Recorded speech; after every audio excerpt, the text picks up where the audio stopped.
Hey, good Monday morning, everybody. BAM weather meteorologist Brett Waltz here, giving you a long-range forecast update, guys. I hope you all are doing well this morning and had a fantastic weekend. We have rain in the forecast in a pretty widespread fashion for the first time in some time, because it has been a very dry August and September, especially for the eastern ag belt. But if we take a look at the current radar, you can see we have some heavier rain moving through southern Illinois, northern Kentucky, into Indiana this morning. If we zoom out, you can see a cluster of storms moving through northern parts of Iowa, southern and central Wisconsin, southeastern Minnesota this morning as well. We have rain all the way out down towards northern Texas too, and this will be the first of what will be several rounds of rain and storm opportunities for much of this region over the next several days. If we take a look at the latest data overnight last night, I want to start out with the 6C GFS because I think that really most data doing a pretty decent job with this. I think the blended data may be a little bit too broad brushed, but this was the 6C GFS. You can see out through 2 p.m. on Friday. We should be through most of the rain at this point. A couple of notes that I want to make, kind of the corridor of the heaviest rain along the Ohio River here down through southern Missouri into northern parts of Arkansas. Some key rains into Tennessee and Kentucky as well. We've been talking about the river levels along the Mississippi River being a concern as we've gone throughout this fall. That has been an issue in recent La Nina years as well. This will be an important rain to replenish at least a little bit and stop the bleeding, so to speak, in terms of those low river levels. I checked Memphis in terms of its Mississippi River level this past weekend. It's already into the top 15 lowest on record, and so these are important rains to stop that from dropping any lower, at least over the next 7 days or so. But again, this region, a pretty widespread 1 to 2, locally 3 inches of rain will be possible. The further north and west that you go, not dry, as we just saw. There are storms moving through parts of Wisconsin and Iowa this morning, but this region will be a little bit more sporadic in nature. GFS may even be a little bit too heavy in spots, a little bit too broad brush with the quarter of an inch to an inch rainfall in a couple of these spots. If we take a look at the European model, it's a little bit lighter, but the general idea further down to the south is the same. Now, I think the European might be a bit too dry in spots, especially in this region in here. It could be a little bit underdone. There could be some pockets of some locally higher rainfall totals. So a mix between the GFS and the Euro, probably a pretty good idea over the next 5 days. But again, heaviest rainfall in this corridor in here in terms of the short term.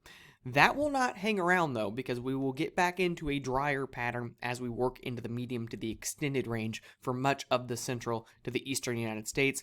One potential reason for that will be an uptick in tropical activity in the Atlantic Ocean. We have Gabriel right now, which is now a Category 3 major hurricane, forecasted to get up to a Category 4 hurricane later today.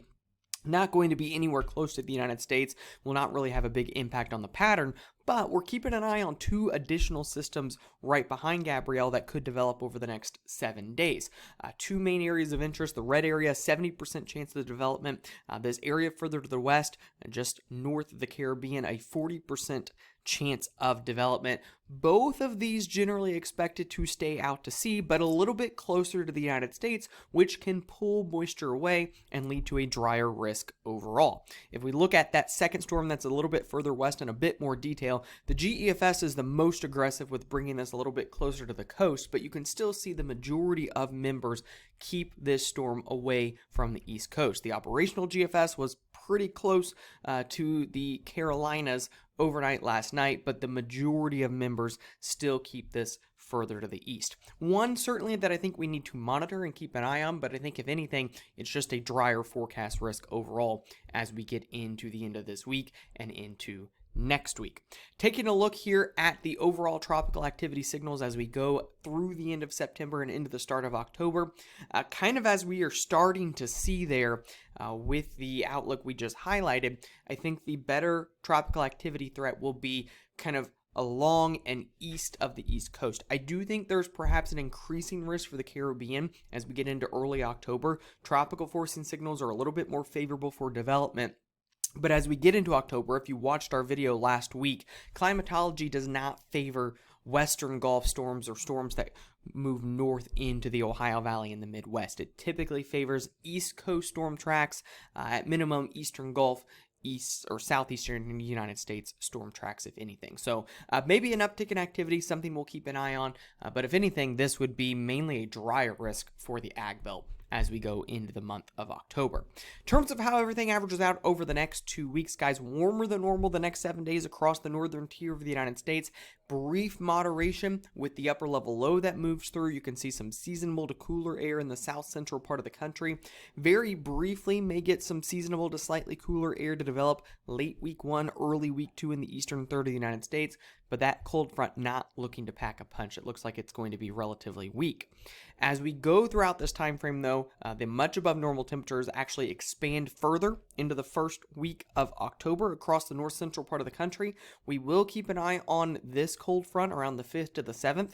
There's still typhoon activity in the West Pacific I think we want to keep an eye on, but right now it's not looking to be substantial enough to produce a powerful cold front. I'd still keep an eye on this area maybe between the 5th and the 7th for a quick little cool down, but right now not looking substantial. And if we take a look at the latest forecast out here for this typhoon, what you'll notice, the trend has been further and further east, keeping this south and kind of stalled out a little bit longer, which means two things. Number one, the further east that it recurves, the less of an impact on the jet stream that it's going to have. In fact, it can push the Pacific jet far enough east that it actually floods the U.S. with mild air. I think that's one thing we're seeing. And number two, this also delays that risk until the 5th to the 7th of the month. If we take a look at the GEFS, it might have a decent idea. You can see here it keeps much of the central to western part of the country warm by day 15, has a very weak cold front in the eastern third of the United States. Probably a reasonable idea for that front as things stand right now. Before we get to that, though, guys, before we get those couple of fronts late week 2, it's going to get dry. Here's the 4 to 11 day time frame between the 26th and the 2nd third of the month. You can see much below normal precipitation expected for much of the central United States, really jumping right back into that drier pattern. This is something we've been talking about, like, yeah, hey, the 20th to 26th more active, but right after that, getting back into the drier pattern and data picking up on that idea very well. And I would say that if we're looking at a more widespread dry window, it's going to be between the 26th and the 1st of October. I think much of the Ag Belt has a nice harvest window in here with milder conditions, drier risks overall. This dashed area, we may need to watch for some messy chances, but I think all things considered, looking at a mostly dry stretch in here, especially if you're outside that dashed area, should be a solid dry window to close the month and to start out October. In terms of how the pattern will progress into October, I just wanted to give a quick update on that. Looking at our current sea surface temperatures, you can see over the past 2 months, we have slowly but surely dove that ENSO value into or close to La Nina territory. We are now right at minus 0.4. Let me move the chart over so you can see that a little bit better. You can see right at minus 0.4, so not quite to Nina territory yet, but I will say the atmosphere, the background state of the atmosphere has been very Nina for some time. So I think that will be one of the biggest pattern drivers heading into the month of October. On top of that, if we take a look at some data support here, you can see the CFS overall favoring more widespread above normal temperatures for much of the central to western part of the country, really still even averaging out above normal in the east, but not quite as substantial. And if you take a look at precipitation, a lot of brown, a lot of orange on this map, drier than normal signals here on the data for much of the country. There's support from the EPS as well. In fact, you take a look at the EPS weekly model, widespread above normal temperatures, especially across the north central part of the country in here, may be more seasonable in some of these coastal regions. In terms of precipitation, it supports the CFS idea. Widespread drier than normal risk based off of this piece of model data, may be much below normal precipitation down here along the Mississippi River and down into the south central part of the country. But let's take a look at analogs, factoring in the La Nina state, factoring in a little bit of tropical forcing. Here are our top analogs right now for the month of October. Matches up very, very closely to what this EPS weekly would indicate. Above normal temperatures across the northern tier of the U.S., especially the north central part of the country. If anywhere is a little bit more seasonable to cooler, it would be in the coastal regions, especially the southeast part of the country. I would say especially if we can get any tropical activity to move a little bit further west, would be a cooler risk down there.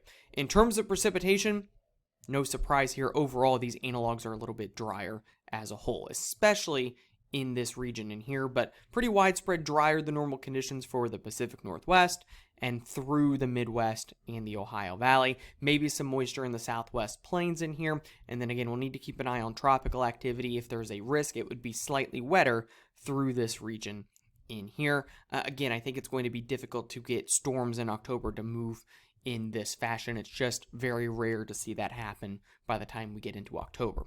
Taking a look at the temperature outlook, here's our updated forecast. I think that our early season heating demand is going to be a good bit below normal. We're 23 points below the normal for the month of October, guys.